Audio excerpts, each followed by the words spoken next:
श्री शिवाय नमस्तुभ्याम, हर हर महादेव। कैसे हैं आप सब। देखिए, आज का ये वीडियो बहुत ही ज़्यादा खास होने वाला है। हम सभी को पता है कि कल से यानी कि 29 सितंबर से पितृपक्ष प्रारंभ हो रहे हैं और 14 अक्टूबर को सर्व पितृ अमावस्या पर समाप्त हो रहे हैं। तो ये पितृपक्ष के जो 16 दिन हैं ये बहुत ही ज़्यादा खास होते हैं हमारे पितरों को प्रसन्न करने के लिए। मान्यता ये है कि पितृपक्ष में श्राद्ध तर्पण करने से पितृ प्रसन्न होते हैं और उनका आशीर्वाद भी मिलता है। लेकिन देखो, अगर आप कुछ भी नहीं कर पाते हो ना, तो पितृ पक्ष के विशेष 3 उपाय आपको ज़रूर करना चाहिए ताकि आपके जो पितृ हैं वो प्रसन्न हो जाएं। देखिए, यदि आपके जीवन में बहुत सारी रुकावटें आती रहती हैं, घर में रोग बहुत होता है, घर में दिक्कतें बहुत है, तो उनसे सभी से मुक्ति पाने के लिए आपको ये उपाय करना है। देखो, पितृ पक्ष में पितरों के लिए कुछ भी उपाय करते हैं ना, तो पितृ प्रसन्न होते हैं। देखो, श्राद्ध न होने की स्थिति में आत्मा को पूर्ण मुक्ति नहीं मिलती, लेकिन पितृ पक्ष में नियमित रूप से दान पुण्य अगर आप करते हैं ना, तो कुंडली में अगर आपके पितृ दोष भी होंगे ना, तो वो भी दूर हो जाते हैं। तो देखो, आज का ये वीडियो बहुत ही ज़्यादा खास होने वाला है। पितृ दोष को पितृ आशीर्वाद में बदलने वाला है।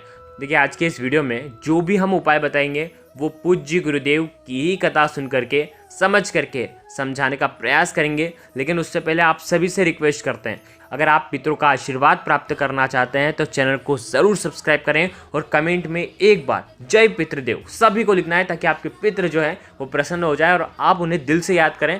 देखिए, आज के इस पूरे वीडियो में 3 सुंदर से उपाय के बारे में हम आपको बताएंगे। तो सबसे पहला उपाय समझना। देखिए, पूज्य गुरुदेव किस प्रकार से बताते हैं।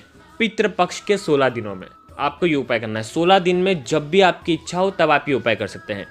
पितरों को प्रसन्न करने के लिए ही ये उपाय किया जाता है। देखिए, ये उपाय आपको करना है रोटी से। एक रोटी आपको बनाना है, ठीक है। अब देखो, यहाँ पर एक चीज़ समझना, अगर जो पुरुष हैं वो ये उपाय कर रहे हैं तो उनके लिए एक पूरी रोटी होनी चाहिए, ठीक है।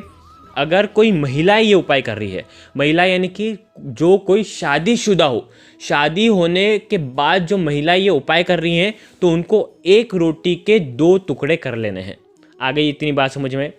अब आपको समझना है, आपको इस रोटी के अंदर गुड़ रखना है, इस रोटी के अंदर काले तिल रखना है। अगर पुरुष कर रहे हैं तो, अगर स्त्रियां कर रही हैं, जैसे कि एक रोटी के आपने 2 भाग करे हैं, तो ये जो एक भाग को नीचे रखना, उसी भाग के ऊपर एक और भाग रखना और उसी भाग के ऊपर गुड़ और काले तिल रखना। काले तिल के कुछ दाने, 11 काले तिल के दाने कम से कम रखना ही है आपको, ठीक है। इस प्रकार से रख देना।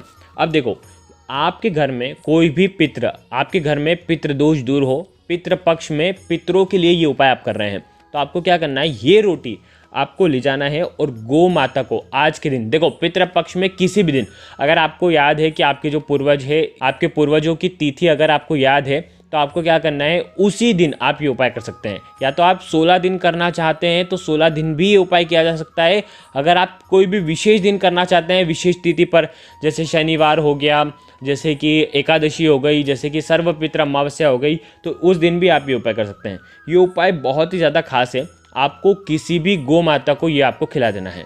अब यहाँ पर एक चीज़ और समझना है, जब आप गौ माता को खिलाओगे तो सबसे पहले गौ माता को प्रणाम करना, 33 कोटि देवी देवता को प्रणाम करना, ओम पितृ देवताय नमः का जाप करना 11 बार, और उसके बाद ये रोटी जो है गौ माता को खिलाना है और उसके बाद पितृ देवताओं को प्रणाम करना है और पितृ दोष दूर हो ऐसे आपको कामना करना है। देखो, घर की ही रोटी बनी हुई होनी चाहिए और ताज़ी रोटी होनी चाहिए। विशेष बात का ध्यान रखना, ऐसा नहीं कि बासी रोटी आपने खिला दी।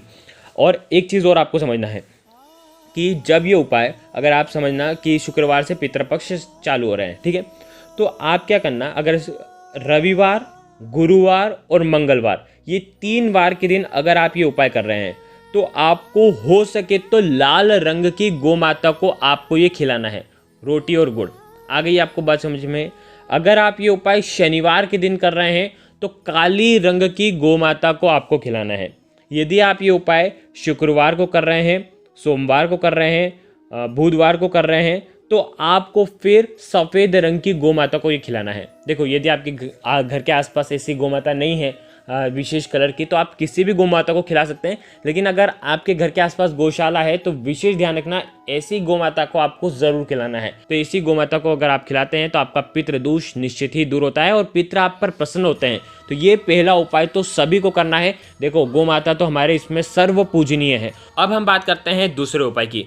देखो, अगर आपके घर में पितृदोष बहुत ज़्यादा लगा हुआ है, आपने कुंडली दिखा रखी है तो पितृदोष बहुत ज़्यादा आया है, पितृदोष को दूर करने के लिए आपने नाना प्रकार के उपाय किए हैं, लेकिन पितृपक्ष में अगर आप ये उपाय किसी भी एक दिन कर लेते हैं तो आपके पितृ जो हैं वो प्रसन्न होकर ही रहेंगे। देखो ये उपाय बहुत ही ज़्यादा खास है।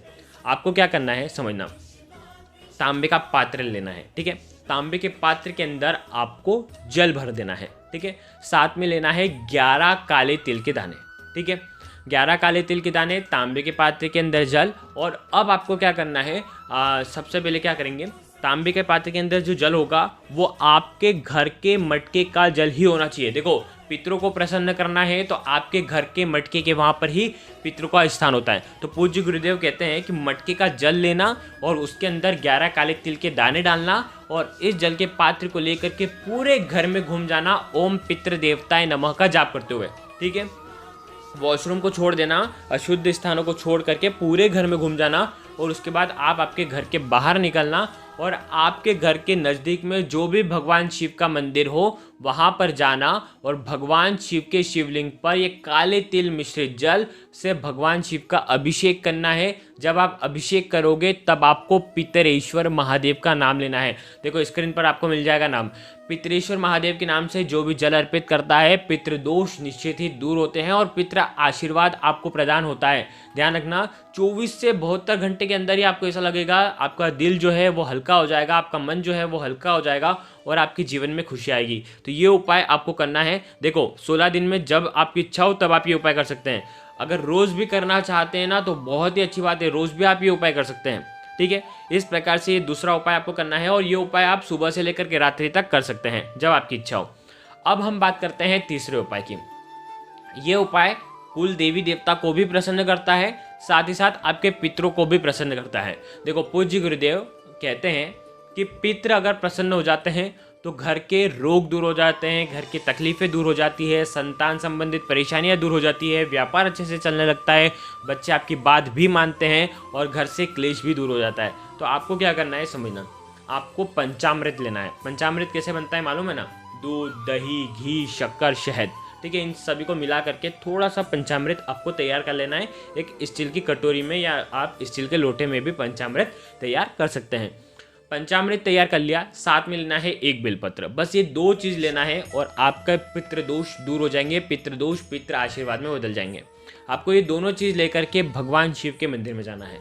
पितृपक्ष में किसी भी दिन ये उपाय किया जा सकता है। देखो आज के ये जो तीनों उपाय है, तीनों उपाय कभी भी कर सकते हो पितृपक्ष में। 14 अक्टूबर तक आप ये उपाय कर सकते हैं, अमावस्या पर भी ये उपाय कर सकते हैं।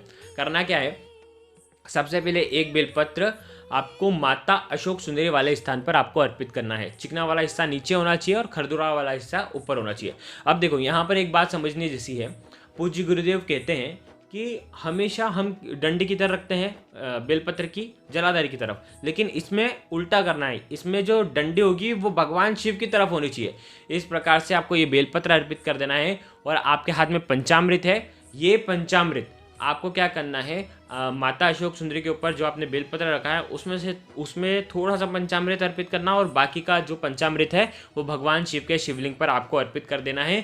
बस इतना सा उपाय करना है, आपके पितृदोष पितृ आशीर्वाद में बदलेंगे। ये उपाय आपको ज़रूर करना है किसी भी एक दिन। तो देखो आज के इस पूरे वीडियो में 3 सुंदर से उपाय के बारे में हमने आपको बताया है। अगर आपको कुछ भी चीज़ समझ में ना आए तो एक बार कमेंट में पूछ लेना, गलती बिल्कुल भी नहीं करना है। श्री शिवाय नमस्तुभ्यम। हर हर महादेव।